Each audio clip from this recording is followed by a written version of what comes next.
الحمد لله نحمده ونستعينه ونستغفره ونعوذ بالله السميع العليم من الشيطان الرجيم من همزه ونفخه ونفثه أما بعد آج ہم بات کرنے والے ہیں لائف سٹائل مینجمنٹ پہ،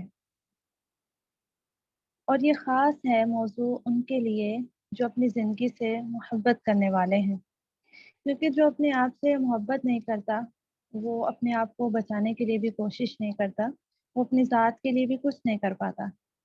زندگی نے تو ختم ہو جانا ہوتا ہے، لیکن ہمیں جو چیز چلاتی ہے وہ اگلی زندگی کی ہوپ ہے۔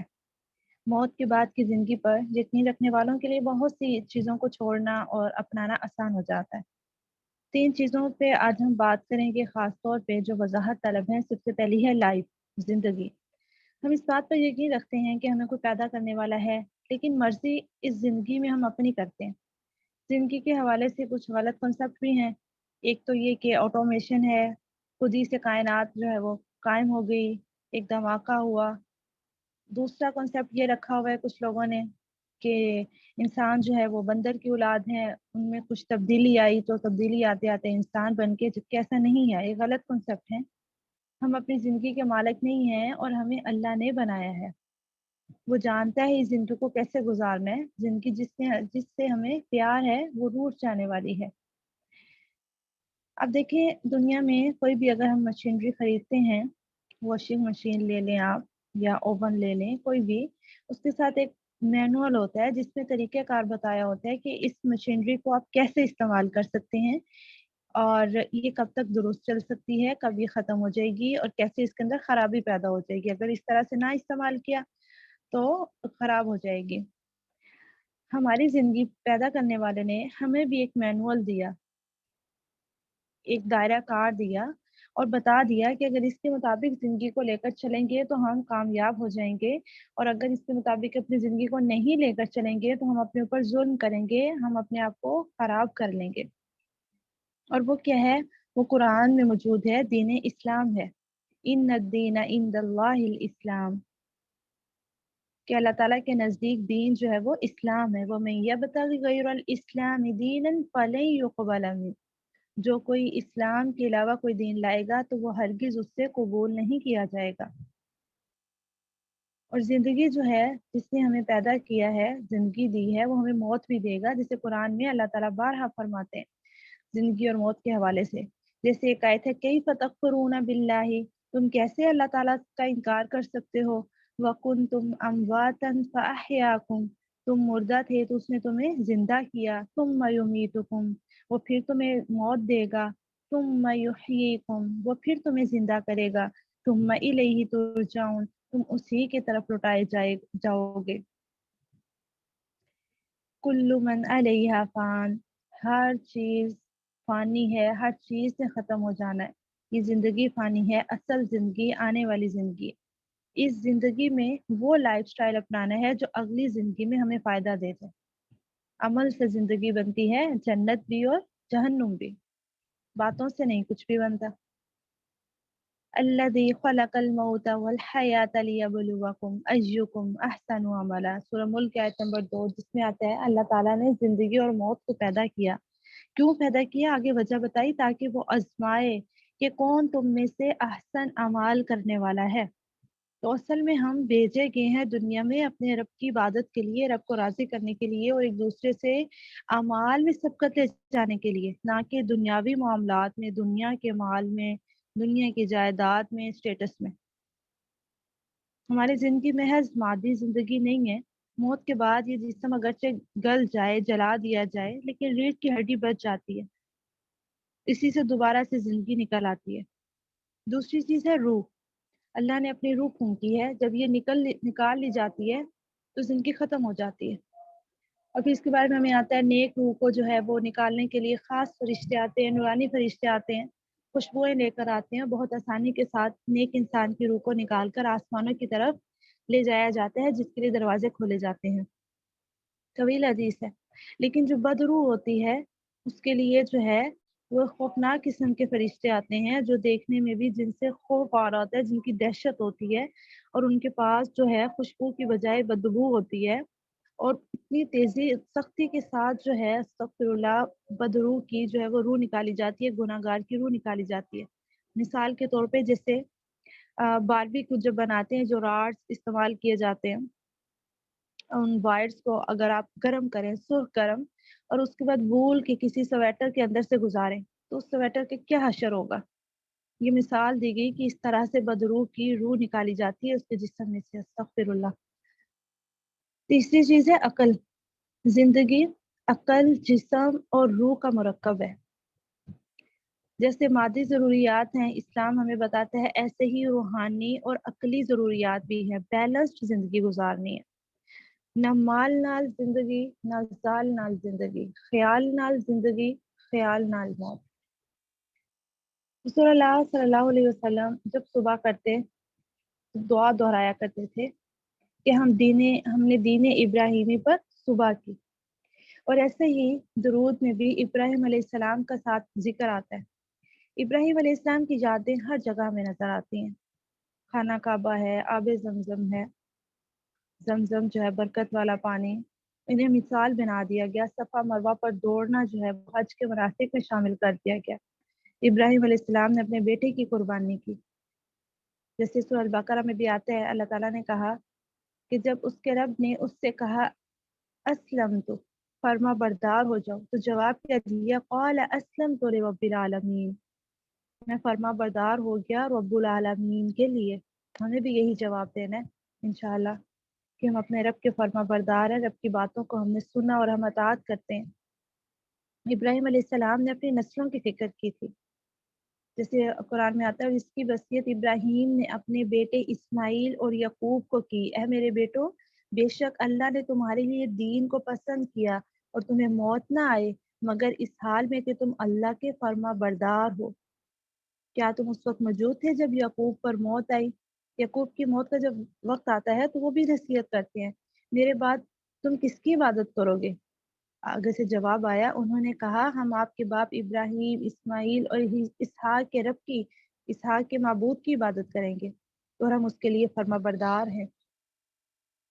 ذمہ داری صرف اپنی ذات کی نہیں ہے، نسلوں تک کی ذمہ داری ہے۔ اللہ تعالیٰ فرماتے ہیں قُوا أَنفُسَكُمْ وَأَهْلِيكُمْ نَارًا، اپنے آپ کو اور اپنے گھر والوں کو آگ سے بچا لو۔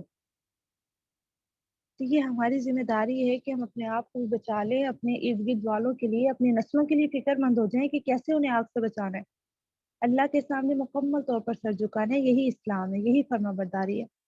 ذاق طعم الایمان، اس نے ایمان کا مزہ چکھ لیا۔ من رضی باللہ ربا، جو اللہ کے رب ہونے پر راضی ہو گیا، وبالاسلام دینا، اور اسلام کے دین ہونے پر، وبمحمد نبیًا ورسولا، اور نبی صلی اللہ علیہ وسلم کے نبی اور رسول ہونے پر۔ ایمان فرما برداری کا نام ہے۔ اللہ کے معبود ہونے پر، نبی کے رسول ہونے پر، اسلام کے دین ہونے پر راضی ہونا ہے۔ جو مالک کا غلام بن گیا وہ مالک کی مرضی کے مطابق جینے کے قابل ہو جائے گا۔ غلام بننا ہے اللہ تعالیٰ کے۔ قبر میں بھی یہی سوال پوچھے جاتے ہیں جو یہاں پہ اس حدیث میں آئے، رب کے بارے میں، اسلام کے بارے میں، نبی صلی اللہ علیہ وسلم کے بارے میں، رسول کے بارے میں۔ مصحف کی بات کریں، مصحف کا آغاز بھی اللہ کے نام سے ہے، بسم اللہ الرحمن الرحیم سے۔ اللہ تعالیٰ کی صفات، رحم کرنا، رحیم جو ہے اس کی وضاحت کی گئی، اور اگلی بات جو ہے یہاں پہ آتی ہے الحمدللہ رب العالمین، تمام تعریفیں اللہ تعالیٰ کے لیے ہے۔ کام کے آغاز میں اور کام کا آغاز جو ہے وہ اللہ کے نام کے ساتھ کرنا ہے، اور اختتام بھی اللہ کے نام کے ساتھ۔ پھر اللہ تعالیٰ سے مدد ہر موقع پر طلب کرنی ہے، ایاک نعبد و ایاک نستعین، کہ اللہ تعالیٰ ہم تیری ہی عبادت کرتے ہیں، تجھی سے مدد مانگتے ہیں۔ سورہ البینہ میں آتا ہے آیت نمبر 5 میں، وَمَا أُمِرُوا إِلَّا لِيَعْبُدُوا اللَّهَ مُخْلِصِينَ لَهُ الدِّينَ، اور نہیں تمہیں حکم دیا گیا مگر یہ کہ اپنے دین کو خالص اللہ کے لیے کرتے ہوئے عبادت کرو، اللہ کے بندے بن جاؤ۔ دین کو خالص کرنے کا مطلب ہے کہ ہر کام اللہ کی رضا کے لیے، اللہ کی خوش نودی کے لیے ہو۔ یہ زندگی قیمتی ہے، اس کو ضائع نہیں کرنا۔ سورہ کہف میں آتا ہے، کہہ دو ہم تمہیں بتائیں اعمال میں سے سب سے نامراد کون ہے؟ جن کی کوشش دنیا کی زندگی میں گم ہو گئی اور وہ گمان کرتے ہیں ہم ٹھیک کر رہے ہیں۔ اللہ اکبر! کہ یعنی ان کی زندگیاں ضائع ہو گئیں اور انہیں احساس بھی نہیں، وہ گمان یہ کر رہے ہیں ہم تو ٹھیک کر رہے ہیں۔ اور شاید ہمارے ساتھ بھی بعض اوقات ایسا ہی ہوتا ہے کہ ہم تھک جاتے ہیں رات میں، جب ہم بستر پہ لیٹتے ہیں ہم تھکے ہوتے ہیں، بوجھل ہوتا ہے جسم ہمارا اور ہم فوری سو جانا چاہتے ہیں، زندگیوں کو ہر چیز کو، روٹین کو بلا دینا چاہتے ہیں، لیکن اس ٹائم پہ سوچنے کی ضرورت ہے یہ جو تھکاوٹ ہے یہ کس چیز کی ہے، اس میں رب کے لیے کتنا حصہ شامل ہے کہ دنیا کے لیے ہی ہم مر کھپ گئے اور تھک گئے، ساری صلاحیتیں لگا دی، ساری رکاوٹ، ہماری تھکاوٹ جو ہے وہ اس وجہ سے ہو گئی، ہم تھکے بھی، ہم بیزی بھی رہے، ہم کرتے بھی رہے، لیکن کیا کرتے رہے یہ دیکھنے کی ضرورت ہے۔ اس آیت میں واضح ہو رہا ہے، کہہ دو ہم تمہیں اعمال میں سب سے نامراد کون ہے وہ بتائیں، جس کی کوششیں ساری دنیا کے لیے گم ہو گئی۔ تو سب کچھ دنیا کے لیے نہیں کرنا، دنیا کے لیے بس ہم نے اتنا کرنا ہے جتنا ہمیں ضرورت ہے، جتنا ہمیں دنیا میں رہنے کے لیے ضروری چاہیے، اور آخرت کو سب سے پہلے رکھنا ہے، آخرت کے لیے ضرور محنت کرنی ہے۔ اب دیکھیں لوگ نماز بھی پڑھتے ہیں، روزہ بھی رکھ رہے ہوتے ہیں، اب رمضان ہے، ابھی بھی بہت سے لوگ ہیں جو عام روٹین میں نہیں رکھتے لیکن رمضان میں وہ روزے بھی رکھتے ہیں، نمازیں بھی پڑھنے لگ جاتے ہیں، لیکن ساتھ ساتھ گانے بھی سنتے ہیں، حجاب نہیں کرتے ہیں، سود بھی کھاتے ہیں، تو یہ کیسا لائف سٹائل ہے نا؟ نماز دین نہیں ہے، دین کا ایک جز ہے۔ اگر ہم نے دین کو بھی مکمل تو داخل نہ ہوئے، اگر صرف نماز پڑھ لی لیکن باقی چیزوں کو ہم نے امپلیمنٹ ہی نہیں کیا تو اس کا مطلب ہم پورے کے پورے دین میں داخل نہیں ہوئے، ہم نے دین میں سے اپنی مرضی کا تھوڑا سا حصہ چن لیا، کلی طور پر دین کو اپنانا ہے۔ ادخلوا فی السلم کافہ، اسلام میں مکمل کے مکمل داخل ہو جاؤ۔ آج ہمیں ہر کوئی خود غرض نظر آتا ہے، صلہ رحمی ختم ہو گئی، احساس ختم ہو گیا، حسن سلوک کا مستحق جو ہے وہ صرف سمجھا جاتا ہے گھر والے ہیں، اور کہیں تو یہ بھی نہیں سمجھا جاتا گھر والوں کے ساتھ بھی انتہائی ظلم، مار پیٹ۔ وقت کی تنظیم جو ہے وہ زندگی کی تنظیم ہے۔ اللہ نے 5 اوقات پہ نماز فرض کی ہے۔ بے شک اللہ نے نماز مومنوں پر وقت کی پابندی کے ساتھ فرض کی ہے، کیونکہ اللہ نے زندگی میں نا مینجمنٹ سکھائی ہے، تنظیم سکھائی ہے کہ اللہ نے اگر عبادت کے بارے میں کہا تو اس کی کیسی تنظیم ہے، ایک طریقہ کار ہے، ایک وقت کی پابندی کے ساتھ ہے۔ ہم اپنے باقی کاموں کو بھی اسی روٹین کے ساتھ ایسے ہی پلان کیا کریں تو ہماری زندگی میں تنظیم آئے گی۔ اپنے آپ کو خسارے سے بچانے کے لیے تنظیم کرنی ہے۔ نماز سے پہلے اذان ہوتی ہے، دیکھیں اللہ کا طریقہ کار کتنا خوبصورت ہے، اذان ہے جس سے پہلے پتہ چل گیا کہ اب اللہ کے لیے اٹھنا ہے، اب نماز کا وقت ہو چکا ہے، ہر جگہ پہ ایک وقت میں اذان ہو رہی ہے، سب کو پتہ ہے اذان کے۔ اب یہاں پر ہمارے لیے کرنے والا کام کیا ہے کہ اذان کا جواب دینا ہے۔ کیوں دینا ہے؟ کیونکہ نبی صلی اللہ علیہ وسلم کی حدیث ہے کہ جو اذان کو بغور سنے، اذان کا جواب دے، جیسے جیسے مؤذن کہے ویسے ویسے پیچھے دہراتا رہے، اور اس کے بعد اذان کے بعد کی دعا پڑھے تو اس کے لیے شفاعت میں کروں گا۔ رسول اللہ نے بشارت دی ہے، اس کے لیے شفاعت ہے۔ تو ہم میں سے ہر کوئی چاہے گا کہ رسول اللہ ہمارے لیے شفاعت کرے۔ تو آج کی کلاس میں جو پہلا ٹاسک ہے جسے آپ نے لکھ لینا ہے وہ یہ ہے کہ ہر نماز سے پہلے اذان کا جواب ضرور دینا ہے۔ پوری کوشش کرنی ہے کہ ہم ایک اذان ضرور سن سکے، اور اس دوران اگر ہم کوئی کام کر رہے ہیں، کوئی بات کر رہے ہیں تو ہم خاموش ہو جائیں گے اور اذان کا پراپر جواب دیں گے۔ اور دوسری چیز یہ ہے، دوسرا ٹاسک یہ ہے کہ نماز پورے ڈریس کے ساتھ پڑھنی ہے۔ ہمیں ریشمی دوپٹے میں نماز نہیں پڑھنی، یا اگر بڑا دوپٹہ ہے اور آپ کو لگتا ہے وہ باریک نہیں ہے، سرکتا نہیں ہے، تو اس میں نماز پڑھنی ہے۔ سرکتے دوپٹے میں جب ہم نماز پڑھتے ہیں پہلی رکعت تو صحیح ہو جاتی ہے، لیکن دوسری تیسری چوتھی میں ہم اس کو ہی سیٹ کرتے رہ جاتے ہیں تو ہمارا آدھا دھیان تو دوپٹے کی طرف چلا گیا۔ پھر یہ دیکھیں بازو ہمارے جو ہے وہ چھوٹے ہوتے ہیں بعض ڈریسز کے، جس میں ہماری کلائیاں یا آدھے بازو جو ہے وہ نظر آ رہے ہوتے ہیں، تو ایسے بازو سے نماز نہیں صحیح ہوتی، نماز میں نقص رہ جاتا ہے، بازو کلائیوں تک اچھے سے ڈھکے ہونے چاہیے۔ پھر ہماری شلواروں کے ڈیزائن ماشاءاللہ سے ایسے آ چکے ہیں کہ اس کے ٹخنے اور آدھی پنجلیاں بعض اوقات نظر آ رہی ہوتی ہیں، تو ٹخنے چھپے ہونے بہت ضروری ہے۔ کچھ لوگ جو ہے وہ اتنا اہتمام کرتے ہیں کہ وہ اپنے پاؤں بھی چھپاتے ہیں، تو یہ تقوی ہے، یہ احسان ہے نماز میں اگر کوئی اتنا کر سکے، لیکن کم از کم ٹخنے اور کلائیوں کو چھپانا ضروری ہے نماز کے لیے۔ اور پھر بالوں کو چھپانا، جب دوپٹہ سرکے گا تو ظاہر بات ہے بال باہر آ جائیں گے، پھر دوپٹہ سیٹ کرنے میں ٹائم لگ جائے گا تو وہ خشوع و خضوع نماز میں نہیں آ پائے گا۔ اس کے لیے آپ لوگوں کو ایک اور بھی مشورہ ہے کہ آپ لوگ جو ہے وہ آن لائن جیسے سیل ہو رہے ہوتے ہیں نماز عبایا یا نماز کے لیے حجاب، اس طرح سے کافی پیجز پہ آ رہے ہوتے ہیں۔ اس میں ساتھ میں سر پہ دوپٹے کے لیے بھی بنا ہوتا ہے، یعنی الگ سے دوپٹہ بھی ویئر نہیں کرنا پڑتا، اور وہ پورا کورڈ ہوتا ہے، بازو اس میں اچھے سے کور ہو رہے ہوتے ہیں اور نیچے تک عبایا بنا ہوتا ہے۔ تو اگر آپ چاہیں تو وہ پرچیز کر لیں، ورنہ آپ خود سے وائٹ کلر کا یا اسکن کلر کا لائٹ سے کلر کا خود ایک ایسا ڈریس سی لیں جو آپ نماز کے لیے مخصوص کر لیں، تاکہ اگر آپ کے بازو، اکثر ہمارے ڈریسز کیسے ہو جاتے ہیں، بازو ذرا چھوٹے ہو جاتے ہیں، یا ٹائٹس یا شلوار ایسی ہوتی ہے بازو کا کہ ٹخنے تھوڑے بہت نظر آ رہے ہوتے ہیں، تو اس کے لیے پھر جب گاؤن پہن کے آپ نماز پڑھیں گے نا، آج آپ نے تجربہ کرنا ہے، آپ کے پاس گاؤن تو ہر کسی کے پاس ایک نہ ایک ہوگا ہی، اگر اسپیشل آپ نے سینا تو الگ بات ہے، لیکن آپ نے ایک گاؤن میں آج نماز پڑھنی ہے آپ نے ظہر کی، اور سر کو جو ہے وہ اچھے سے دوپٹے سے کور کر کے، لون کے دوپٹے سے جو ہلے نا، پھر آپ نے جج کرنا ہے آپ نے جو فجر کی نماز پڑھی اور جو ظہر کی نماز پڑھی دونوں میں فرق ہے یا نہیں، تو آپ ضرور اچھا محسوس کریں گے۔ آپ کو یہ نہیں، آپ رکوع میں جائیں گے آپ کو یہ نہیں لگ رہا ہوگا میری شرٹ پیچھے سے اوپر تو نہیں ہو رہی، ہوا تو نہیں آ رہی۔ رکوع میں جاتے ہیں بعض وقت شلوار جب اوپر ہو جاتی ہے، اچھا اوپر تو نہیں ہو رہی۔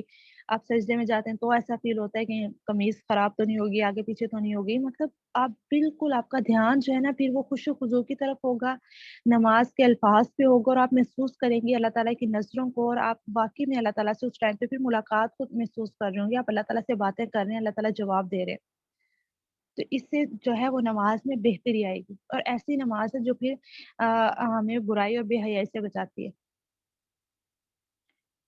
پھر کیا ہے، جب وضو کرنا ہے، اب اذان ہو گئی، ہمیں اذان کا جواب دے دیا، اس کے بعد وضو کی باری ہے۔ وضو سے پہلے بسم اللہ ضرور پڑھنا ہے، بسم اللہ پوری پڑھنے کی ضرورت نہیں ہے، بسم اللہ بس اتنا لفظ جو ہے وہ ہمیں ملتا ہے سنت سے، اتنا پڑھ کے پھر آپ نے وضو کرنا ہے اچھے طریقے سے، وضو کے دوران باتیں نہیں کرنی، اور نہ ہی آپ نے پلاننگ کرنی، نہ سوچنا ہے دکھوں کے بارے میں اور نہ ہی کاموں کے بارے میں ٹھیک ہے، اس ٹائم پہ آپ نے یہی سوچنا ہے میں ہاتھ دھو رہا ہوں، کیوں دھو رہا ہوں، اس سے کیونکہ حدیث میں آتا ہے نا جب انسان وضو کرتا ہے تو اس کے گناہ دھل جاتے ہیں، تو محسوس کریں آپ کے ہاتھوں کے گناہ دھل رہے ہیں، آپ کی زبان کے گناہ دھل رہے ہیں، آپ جب کلی کر رہے ہیں، آپ فیس دھو رہے ہیں، فیس کے گناہ، کہیں آپ نامحرم کی نظر پڑ گئی، کہیں غلطی ہو گئی، وہ دھل رہے ہیں، یعنی کہ آپ ساتھ ساتھ اس طرح سے سوچیں تاکہ آپ کا وضو بہتر ہو، اور آپ وضو میں آپ کا اور اللہ تعالیٰ کا کنیکشن بلڈ ہو جائے۔ اس کے بعد جب آپ نے اذان میں اللہ تعالیٰ سے ایک تعلق قائم ہوا، وضو میں ہوا، پھر آپ نے بسم اللہ پڑھ کے جائنماز اٹھایا، جائنماز بچھایا، آپ دیکھیں آپ شیطان کو کتنا پیچھے چھوڑ چکے، اب آپ کی نماز میں خود بخود خشوع و خضوع آئے گا۔ ہم کیا کرتے ہیں، اذان کا پہلے تو جواب نہیں دیا، اس دوران باتیں کرتے رہے، وضو کے دوران باتیں کرتے رہے، پھر ہم نے باتوں باتوں کے دوران جائنماز اٹھا کے بچھا لیا، اور جیسے بچھایا پھر ہم نے کہا اللہ اکبر، اور ہم نے ہاتھ باندھ لی اور ساتھ میں لمبی باتیں سوچنا شروع کر دی۔ جب ہم پہلے سے ٹریننگ کر لیں گے نا اپنی کہ ہمیں ارد گرد کی باتیں نہیں سوچنی نماز میں، ہمارا مائنڈ پہلے ہی اللہ تعالیٰ سے ایک کنیکشن بلڈ ہو چکا ہوگا، پھر ہم نماز کے لیے کھڑے ہوں گے تو ہماری نماز میں انشاءاللہ بہت بہتری آئے گی۔ اب اس طرح سے اپنی نماز کو ہم نے خوبصورت بنانا ہے اور بہتر بنانا ہے انشاءاللہ۔ اس کے بعد کیا کرنا ہے، وضو ہو گیا، وضو کے بعد کی دعا بھی آپ نے ضرور پڑھنی ہے، ٹھیک ہے، وضو کے بعد کی دعا پڑھنی ہے، اور پھر نماز آپ نے پڑھ لی، نماز کے بعد کے اذکار کرنے ہیں، یہ ٹاسک آپ لکھ لیں کہیں مس نہ ہو جائے، اور ہمیں ایک دوسرے سے آگے نکلنا ہے انشاءاللہ۔ وضو کے بعد کی دعا پڑھنی ہے، پھر نماز کو اچھے سے پڑھنا ہے جیسے بھی بتایا، اس کے بعد نماز کے بعد کے اذکار ضرور پڑھنے ہیں، جس میں ایک دعا آتی ہے اللہم اعنی علی ذکرک و شکرک و حسن عبادتک، اے اللہ میں تیری مدد چاہتا ہوں تیرے ذکر کرنے میں، شکر ادا کرنے میں، اور آپ کی اچھی عبادت کرنے میں، پھر رب قنی عذابک یوم تبعث عبادک، یہ اس طرح کی بہت سی دعائیں ہیں، اگر آپ کو نہیں آتی تو آپ ڈھونڈ سکتے ہیں، آپ کو سب گروپ میں انشاءاللہ شیئر کر دی جائیں گی، آپ اسے جو ہے وہ پڑھیں، پڑھتے پڑھتے آپ کو خود ہی زبانی یاد ہو جائیں گی۔ تو ہم نے سب سے پہلے زندگی کی تنظیم کہاں سے شروع کی، جہاں سے اللہ تعالیٰ نے جو ہے وہ دین کو شروع کیا، نماز سے، تو نماز سے ہم نے اپنی زندگی کو سب سے پہلے روٹین میں جو تنظیم لانی ہے وہ نماز کے ذریعے لانی ہے، اپنی نماز کو ہم نے انشاءاللہ بہتر کر لینا ہے، اور ایک روٹین کے مطابق جو وہ لے کر چلنا ہے۔ نیکی کا خیال جو ہے نا اس وقت نہیں آتا جب تک اللہ تعالیٰ کے وعدوں اور وعیدوں کو نہ سمجھے، وعدوں اور اللہ کے وعیدوں کو سمجھنا اور ان پر یقین کرنا بہت ضروری ہے، اجر و ثواب کو نہ جانے بغیر جو ہے وہ عمل کرنا مشکل ہو جاتا ہے۔ اب دیکھیں اذان دینا اتنا اجر کا عمل ہے، قیامت والے دن آتا ہے کستوری کے بلند ٹیلوں پر ہوگا۔ اب جسے کستوری کا نہ پتا ہو اس کو حدیث کیا فائدہ دے گی؟ وہ قیامت والے دن سب سے لمبی گردن والا ہوگا، جو مؤذن ہوگا، دور سے پہچانا جائے گا، سبحان اللہ، جہاں تک اس کی آواز جاتی ہے گواہ بنتے ہیں۔ پھر اذان کے بعد جواب ہم دیں گے، اذان کو سنیں گے، جواب دیں گے، کیونکہ شفاعت ہوگی۔ جب دل کو یقین نہیں آتا جواب نہیں دیا جا سکتا، تو اس کے لیے حدیث کو دہرانا ضروری ہے، دل کو یقین دلانا ضروری ہے کہ میری شفاعت ہوگی اگر میں یہ عمل کروں گی۔